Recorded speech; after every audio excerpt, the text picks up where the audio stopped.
What is the player going to do?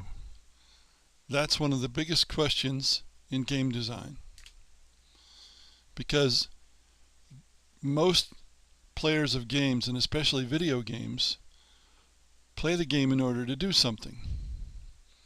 They don't like downtime when they're just sitting there and somebody else is doing something. Doing, of course, can include thinking and talking, not just physical actions, but once again, especially in video games, people don't perhaps want to think very often, at least in most video games. They want to do. So if you're designing a game, imagine in your mind's eye, in your imagination, what is happening in the game. What is the player doing? Is there any player doing anything? If not, there's a problem.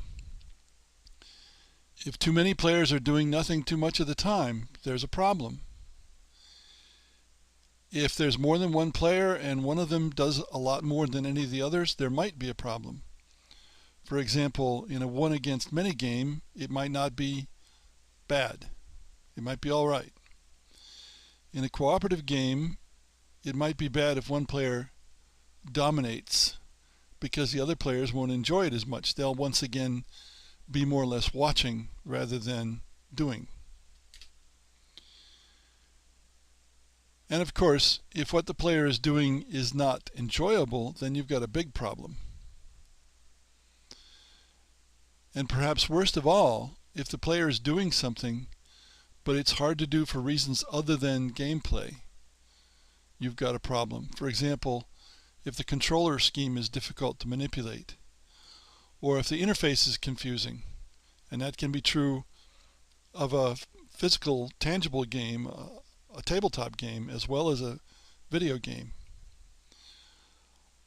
Or perhaps the player is forced to do math in his or her head. That is not something people enjoy nowadays. There's many reasons why players might not enjoy what they're doing that don't have anything to do with gameplay. And the more those you can eliminate, the better off you are.